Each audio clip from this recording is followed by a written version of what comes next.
십자가의 고통과 영광이라는 제목을 가지고 말씀을 살펴보도록 하겠습니다. 한번 우리 따라해볼까요? 십자가의 고통과 영광. 우리가 생각하기에 신약 성경에서 제일 먼저 쓰여진 게 복음서라고 생각하는데 사실은 목회서신서가 제일 먼저 쓰여졌습니다. 그러니까 데살로니가 전후서가 제일 먼저 쓰여졌고요. 그 다음이 고린도 전후서가 이제 그 다음으로 쓰여졌어요. 그러니까 실제로 고린도서가 쓰여질 때 사복음서가 있었어요, 없었어요? 없었어요. 복음서는 뒤에 가서 이제 사도들이 다 순교당하고 죽으면서 예수님에 대한 증언들과 설교들이 필요하기 때문에 그때 기록하기 시작했어요. 그거는 좀 정리하세요. 그러니까는 목회 현장에서 이미 성경이 없었어요. 그런 가운데 이 성도들이 자신들에게 오는 고난에 대해서 당황하기 시작했습니다. 왜냐하면 예수를 믿으면 복을 받고 행복해야 되잖아요. 그런데 고린도 교인들 얼마나 많이 고난받고 힘듭니까? 초대교회 성도들 얼마나 많이 힘들어요. 우리가 초대교회 신앙으로 돌아가자고 하지만 초대교회 성도들은 고난에서 한 발자국도 자유롭지 못했습니다.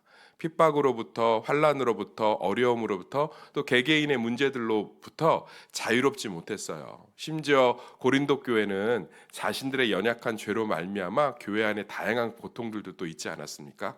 그러니까 이들 안에 지금 시대를 살아가는 믿는 자들하고 비슷한 질문들이 있어요. 고난에 대해서. 예수를 믿는데 왜 고난이 있지? 예수를 믿는데 왜 고난이 있지? 그런데 성경은 한 번도 그것을 개인 탓으로 치부하고 있지 않아요. 네가 신앙생활을 제대로 못해서 그래라고 치부하고 있지 않아요. 성경은 오히려 이 질문에 대해서 굉장히 놀라운 변증적 관점으로 접근을 합니다. 쉽게 설명해 드릴게요. 고난을 바라보는 눈이 바뀌어야 된다는 거예요. 그러면 그 고난 가운데 있는 하나님의 참된 영광을 보게 된다는 거예요. 자, 다시 한번 정리해 드릴게요. 우리가 생각할 때 왜 예수를 믿는데 고난이 있지를 신앙적 종교적 영역으로 성경이 답변을 쉽게 할 것 같잖아요. 네가 신앙생활 제대로 못해서 그래. 종교적인 열심이 없어서 그래.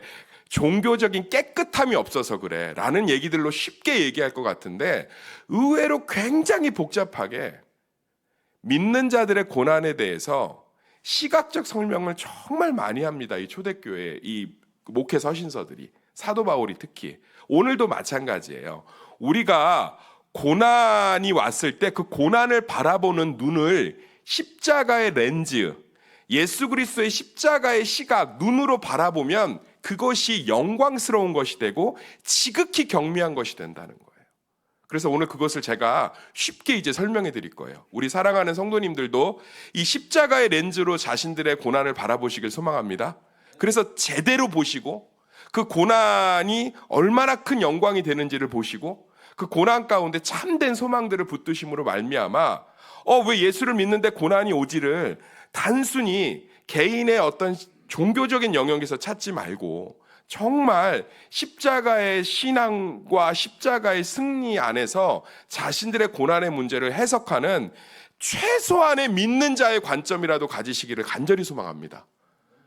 불교 신자도 이슬람 신자도 무당 앞에 가서 전 보고 부적 15만 원 주고 사오는 사람들도 갖고 있는 고난에 대한 시각으로 똑같이 보지 마시고 부정 타서 그래, 잘못해서 그래, 정성이 부족해서 그래, 제대로 못 살아서 그래 가 아니라 좀 품격이 있게 신앙생활을 최소한 기독교의 상징이 십자가잖아요. 교회가 있는지 없는지 뭘 보면 알 수 있죠? 지붕 위에 뭐가 달려 있으면 십자가. 상가 개척교회도 십자가는 주인한테 허락받아서 옥상에 달아놔요. 그걸 계약할 때 처음부터 얘기한다고. 그렇게 우리에게 십자가가 중요하면 십자가가 그렇게 중요하면 강대상에도 십자가가 크리스탈로 붙어있을 만큼 십자가가 중요하면 고난을 세상과 똑같은 눈으로 보지 마시고요. 십자가의 눈으로 바라보시기를 간절히 소망합니다. 그 첫 번째 렌즈가요. 따라합시다. 겉사람은 낡아지나 속사람은 새로워지는도다. 쉬워요. 예수님 십자가에서 육체가 완전히 실패하셨습니다. 육체가 어떻게 됐죠? 찢기셨어요. 찔림 당하셨습니다. 피 흘리셨어요. 실오라기 하나 남지 않고 발가벗겨지셨어요. 그는 땀방울이 핏방울이 변할 만큼 십자가형을 앞두고는 금식하시고 고난받으셔서 뼈밖에 안 남았어요. 그래서 골고다 언덕까지 십자가를 지고 가는데 지지 못할 정도로 앙상했고 볼품 없었습니다. 초라했어요. 그런데 그 십자가의 육체의 초라함이 끝나고 나니까 영광스럽게 부활한 줄 믿습니다. 그래서 예수님의 모습을 제자들이 부활한 뒤에 보고서는 알아봤어요? 못 알아봤어요? 못 알아봤어요. 왜냐하면 살도 좀 이렇게 좀 붙으시고 완전히 육체의 연약함으로부터 자유롭기 때문에. 사랑하는 성도님들, 우리 늙어요. 육체는 계속 병들고 아프고 삐그덕게 되고 죽음을 향해 가고 있습니다. 그러나 우리는 그것이 새로운 속사람의 완전함으로 나아가는 단계인 줄 믿습니다. 남들보다 몸이 더 아프다고 원망하거나 절망하지 마세요. 주님의 영광을 향해서 조금 더 빠르게 나아가고 있는 건 줄 믿습니다. 이 관점을 가지라는 거예요. 이 관점을. 남들보다 더 큰 영광을 위해서. 사랑하는 성도님들, 죽음에 대한 두려움은 단순히 구원의 확신의 문제와 연결되어 있지 않다고 생각해요. 저는 죽음이 두려운 이유는 믿음이 부족해서가 아니라, 이거 단단히 붙잡으시길 소망합니다. 죽음에 대한 두려움은 믿음이 부족해서가 아니라, 저는 우리 교회 어르신들 생에 대한 집착 강하다고 생각합니다. 죽음이 두려운 것은 생에 대한 집착으로 나타나요. 그것은 믿음이 없어서가 아니에요. 정리 확실하게 하세요. 죽음이 두려운 것은 낯설어서 그래요. 안 가봤잖아요. 내가 구원을 받았는지 못 받았는지 확신이 있지만, 왜 구원받으니 믿으십니까? 그러면 왜 아멘이라고 크게 하는지 아세요? 자기 확신을 주고 싶은 거예요. 자기 암시를. 생에 대한 집착은 나이를 먹을수록 더 강력해집니다. 죽음이 낯설기 때문에 그래요. 가보지 않았기 때문에. 혹시라도 구원받지 못했으면 어떡해요? 근데 이걸 제가 이 시간에 확실하게 정리해 드릴게요. 팀 켈러 목사님의 죽음에 관한 책이 정말 정수예요. 그분 암으로 돌아가셨습니다. 그러면서 쓴 책이에요. 복음학자도, 복음의 정수를 얘기한 팀 켈러 목사님도 죽음에 대해서는 두려워하셨어요. 가보지 않았기 때문에. 그래서 이렇게 이야기합니다. 신앙생활을 젊었을 때, 살아있을 때 철저하게 말씀 중심으로 해서 내가 구원받았음이 내 감정이 아니라 말씀에 근거하며 내 죽음 뒤의 삶이 어떨지를 말씀 가운데 명확하게 뿌리를 내리지 않는 신앙은 가보지 않았기 때문에 죽음 앞에서 두렵고, 그 두려움은 생에 대한 집착으로 나타난다. 아멘입니까? 내가 구원받았음을 어떻게 알아요? 성경이 말하고 있는데, 말씀 중심의 신앙만이. 저는 장례 예배 정말 많이 치렀어요. 어느 목사보다도. 목사님 뭐 믿는 자는 죽을 때 웃고 뭐 불교 신자는 뭐 절망, 천만에요. 죽음 가운데서 끝자락에서 자유로운 사람들은 철저하게 말씀의 뿌리를 내리고 있는 사람들이에요. 왜? 내 구원의 근거가 여기에 있기 때문에. 할렐루야. 말씀에 기록되어 있잖아요. 예수 그리스도를 믿으면 주님이 영접하러 나오신다고. 근데 말씀 중심의 신앙이 아니고 공로 중심의 신앙생활이고 정성 중심의 신앙생활은 죽음 앞에서 의심돼요. 내 정말 믿나? 제대로 살았나? 회개하지 못한 죄가 있으면 어떡하지?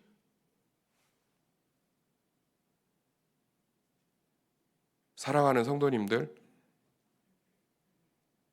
십자가를 보세요.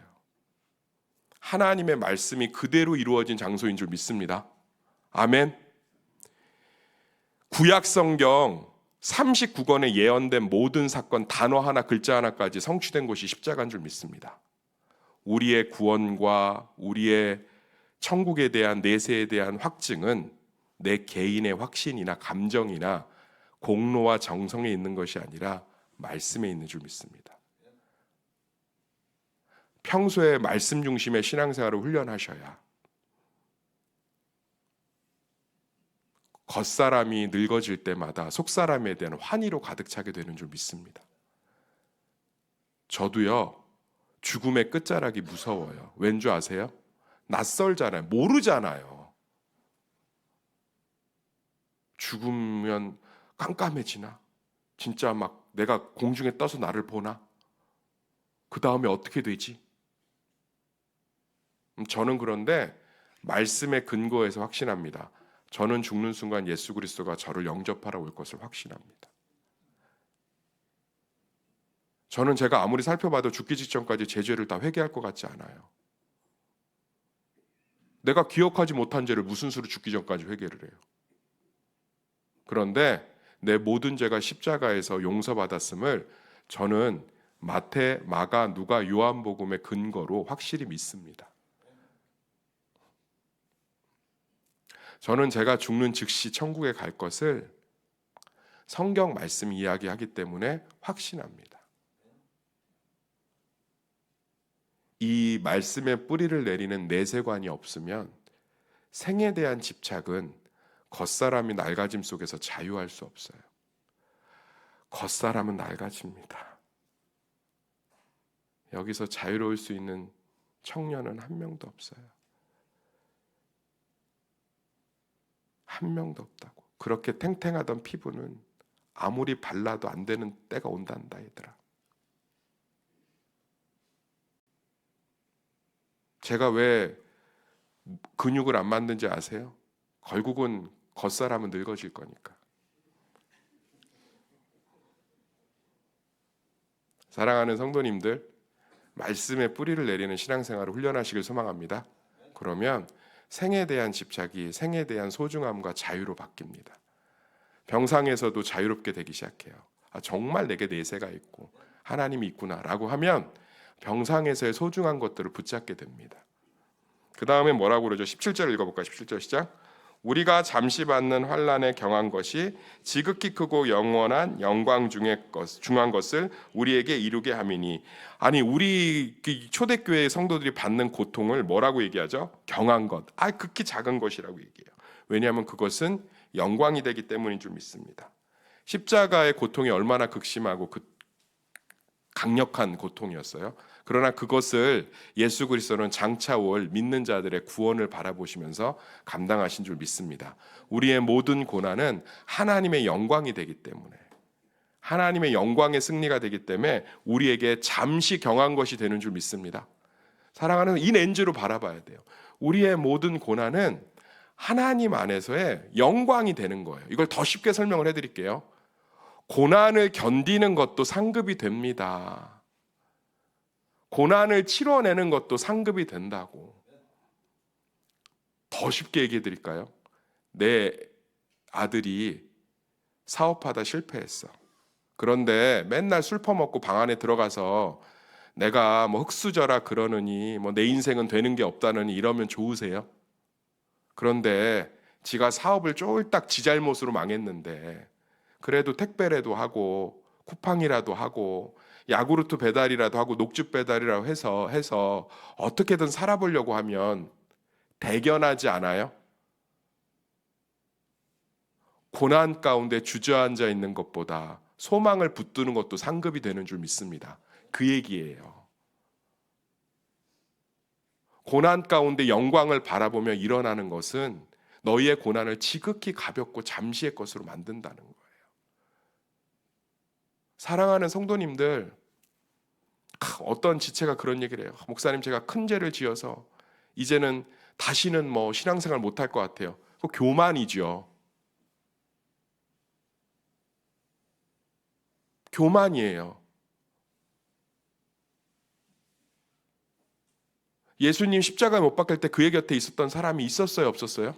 없었어요. 아무도. 다 도망가고 다 부정하고 눈물 흘리던 여자들은 무기력했고. 근데 예수님 뭐라고 그러셨어요? 나 이제 못하겠어요. 뭐 3년 동안 입에 먹을 거 넣어주면서 가르쳤더니 다 이렇게 됐어요. 그러지 않았어요. 그냥 묵묵히 그 외로움을, 그 고독의 길을 가셨어요. 사람들이 조롱하고 비웃었지만 그 고난의 짐을 짊어지셨어요. 그것이 승리가 된 줄 믿습니다.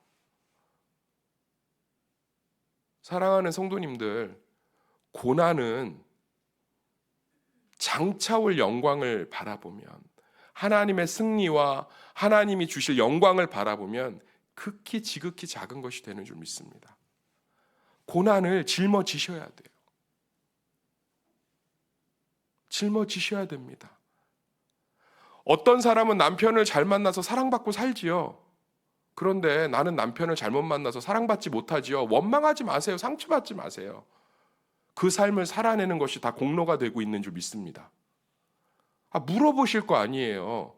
너는 평생을 네 곁에서 너만 바라보는 남편 줬는데 교회에서 맨날 싸우기나 하고, 너는 네 삶 하나도 건사하기 힘들 정도로 외로운 길이지만 주님 앞에 잘 감당해냈구나. 자식이 어떤 사람은 속을 새기는데 어떤 사람은 속을 안 새겨요. 그런데 그 자기식이 속을 새김에도 불구하고 그 자녀를 믿음 안에서 포기하지 않는 것이, 그것이 우리에게 상급이 되는 줄 믿습니다. 장차 올 영광, 하나님이 그것을, 우리의 고난의 크고 작은 것들을 다 상급으로 바꾸신대요. 고난 끝에 승리가 옵니다. 이 세옹지마가 아니라 지금 십자가에 렌진 거예요. 예수님의 고난 받으심으로 말미암아 믿는 자들에게 영광이 온 줄 믿습니다. 아멘. 예수님이 고난 받으심으로 믿는 자들에게 영광이 온 줄 믿습니다. 우리가 고난 받음으로 말미암아 우리가 영광을 받는 줄 믿습니다. 어떤 목사님은요, 진짜 저보다도 훨씬 더 훌륭한데 20명 목회에서 벗어나질 못해요. 벗어나질 못해요. 그럼 우리는 어떻게 해야죠? 저 목사님은 뭔가 실력이 없어. 어떤 목사님은요, 설교도 별로고 인품도 별론데 성도들이 2,000명, 3,000명이야. 저 사람한테 신령한 능력이 있어. 아니요. 하나님이 작은 양을 맡겨도 그것을 소중히 그 십자가를 지고 가는, 그것이 영광이 되는 줄 믿습니다. 우리의 고난은 지극히 큰 하나님의 영광이 되는 줄 믿습니다. 얼마나 감사해요. 어떤 사람은요, 줄담배를 펴도 늙어 죽을 때까지 폐암에 안 걸려요. 맞아요, 틀려요? 주변에 보시잖아요. 담배를 입에 달고 사는데 암이 한 번도 안 걸려. 당뇨도 안 와. 나 아시는 분이요, 새우깡 하나 넣고 소주를 그냥 병채 마셔요. 그런데요, 간경화도 안 와. 내 말 틀려요, 맞아요? 그런데 어떤 사람은 평생 담배 한 번을 안 폈는데 큰 병원 가보래. 맨날 안 좋은 거 안 먹으려고 맨날 야채만 먹었는데 큰 병원 가보래.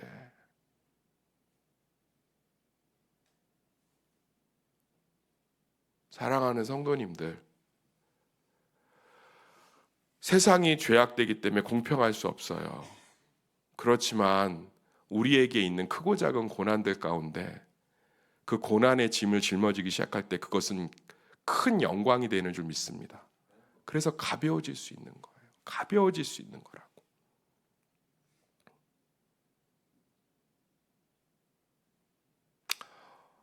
제가 헬스클럽에서 이렇게 운동을 하는데 두 사람이 주고받는 대화가 있어요. 한번 볼까요? 나 너무 힘들어. 그랬더니 그분이 그래요. 자기는 힘들어도 이렇게 해서 몸이 만들어지면 자기를 우러러볼 여자들을 보면 힘이 안 든대. 그랬더니 갑자기 그 옆에 힘들다고 하는 친구가 더 열심히 막 푸시질을 하더라고. 자기의 고난받음이 여자들의 우러러봄의 시작이잖아요. 감당을 해낼수록, 감당을 해낼수록, 야, 여자들이 나를 우러러봐.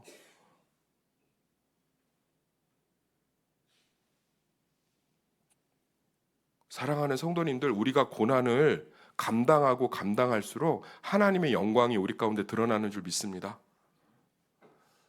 남들보다 조금 부족하고 남들에게 조금 더 배우지 못하고 남들보다 더 많은 자녀들의 고난과 어려움 속에 있으셔도 그것은 하나님의 영광의 통로가 되는 줄 믿습니다. 마지막으로 18절 읽고 마치겠습니다. 읽겠습니다. 시작. 우리가 주목하는 것은 보이는 것이 아니요 보이지 않는 것이니 보이는 것은 잠깐이요 보이지 않는 것은 영원함이로다. 고난에 대한 눈을 보이는 것에서 보이지 않는 것. 자, 이 육신 늙어요 안 늙어요? 늙지요. 병듭니다. 그런데 보이지 않는 것. 말씀의 근거한 내세를 바라보시면 생에 대한 집착이 생에 대한 소중함으로 바뀝니다. 머리 염색하고 피부 리프팅할 순간에 손주하고 한 번 더 놀아주세요. 한 번 더 놀아주세요.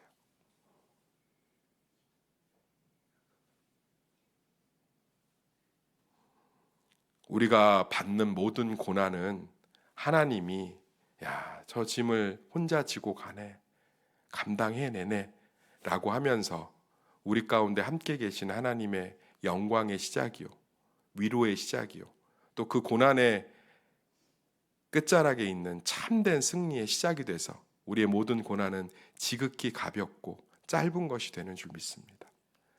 고난에 대한 눈을 십자가의 렌즈로 바꾸심으로 우리 사랑하는 성도님들, 고난에 대한 새로운 지평이 열리시기를 예수의 이름으로 축원합니다. 기도하겠습니다. 하나님,